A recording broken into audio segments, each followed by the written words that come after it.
Your market news now. Asian markets were mixed, but the euro staged a mild recovery, and especially as we look at what is happening on the global side, markets are still expecting that US CPI report, which we will be keeping an eye on. And depending on where the numbers fare, whether it's a soft number or a hot print, that will determine the kind of progress we can expect when it comes to the expectations for rate cuts in the US. Meanwhile, Transaction Capital did release their earnings earlier today. That share price now down about 18 to 19%. It was down about 11% a little bit earlier on. But after our market segment, we will be having a conversation with the CEO of Transaction Capital, that is David Hurwitz. However, to talk to us about the markets and, of course, what we can expect from that all-important US CPI print, we are joined by Chantal Marx, who is from FNB Wealth and Investment. Chantal, thank you so much for your time. I suppose let's check in on that market sentiment ahead of the US CPI report that we've all been looking forward to. Yeah, market sentiment isn't great at the moment. I think there's a lot of nerves and jitters out there. And around US CPI release or Fed interest rate decision time, we usually have heightened concerns around what could possibly happen if things didn't pan out the way the market expects. So if we look at the CPI print this afternoon, it's expected to soften slightly. It's going to remain high, but soften slightly. And if that is not the case, then the Fed will have to reconsider their earlier comments or their comments last week where Chair Jerome Powell said that they could be done for now. They'll have to reconsider it. And if interest rates increase, that's bad for equity markets. So just a lot of nervousness out there.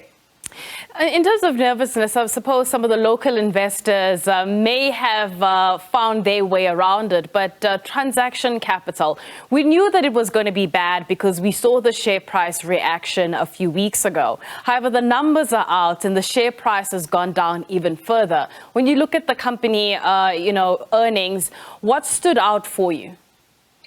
So I was actually surprised with the quantum of the decline this morning. What stood out for me is that they're trying to right-size the SA taxi business. And we knew that they were going to take some write-downs on that book. It seems as if that surprised the market generally. But they're trying to front-load it. So they're trying to take those write-downs in one fell swoop and then to kind of reposition themselves and grow from there. But the market, I think, was looking for something a little bit more gradual over the financial year. So that came as a bit of a shock.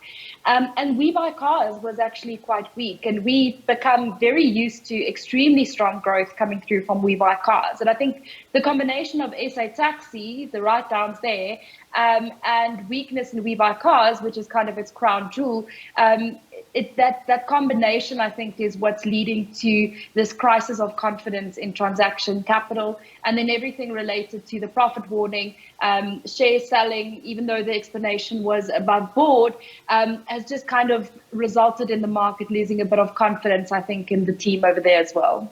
Right. A little bit earlier, just before we started our discussion, when I looked at the Rand, it was around 1877. What do you make of the Rand's performance, especially when we find ourselves in discussions or trying to find a way to see whether perhaps May 25th we might see another 25 basis points increase from the Reserve Bank, or perhaps even 50? I don't know. Yeah, the Rand is exceptionally weak. I mean, even today, among the majors, it's the weakest among the 30 major currencies globally, and by quite some margin. So it's a combination of being a commodity-exposed currency. So when commodity prices are under pressure, then the Rand tends to be sold off. It's a very liquid emerging market currency. So when there's uncertainty and volatility out there, the Rand gets hit as well. And then, of course, we now have South Africa-specific issues, and I think load shedding being top of mind for most foreign investors. So the Rand really has been weak, and I think it will probably remain weak for some time. Really, from a technical perspective as well, it does seem to be on a pretty sharp weakening trajectory. as it relates to the Reserve Bank, the risk is that a weak rand results in higher inflation because we can import inflation, of course. If the rand is weak, then it becomes more expensive to import goods. But I don't think necessarily that this is the main thing that the Reserve Bank will be focusing on, because if the nice thing about a very weak rand is it does dampen import demand to a certain extent. So I think that the Reserve Bank will remain focused on CPI and the trajectory of CPI as it relates to South Africa's basket of goods and services. And then I think they'll also be impacted by whatever happens in the US. If there are going to be further rate increases in the US, then that will also support a stance of staying quite hawkish.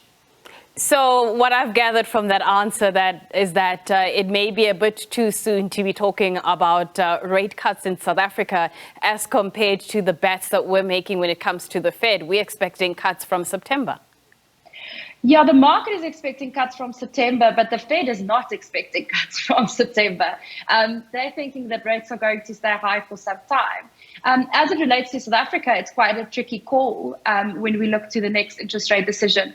Our view is that the Reserve Bank may be done, but if you do see the Fed thinking about perhaps hiking one more time, and if inflation in South Africa remains quite sticky, there is absolutely upside risk that the Reserve Bank could hike even more.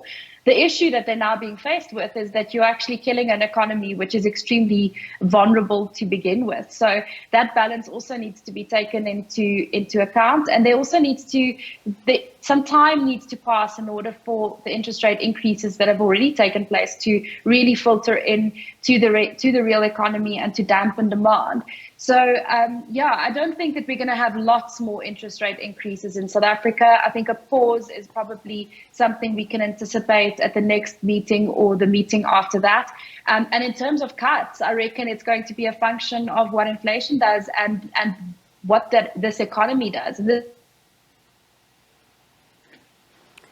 Unfortunately, we seem to have lost Chantal there for a bit, but it would have been interesting to also have a conversation with Chantal looking at the South African banks and trying to ascertain whether they will continue to benefit from this higher interest rate environment, and to what extent do we start to see consumer stress when it comes to the financials of those particular banks. But we'll leave that conversation for another time. We're going to take a quick break, and when we come back, we'll have the discussion with David Hurwitz, who is the CEO of Transaction Capital.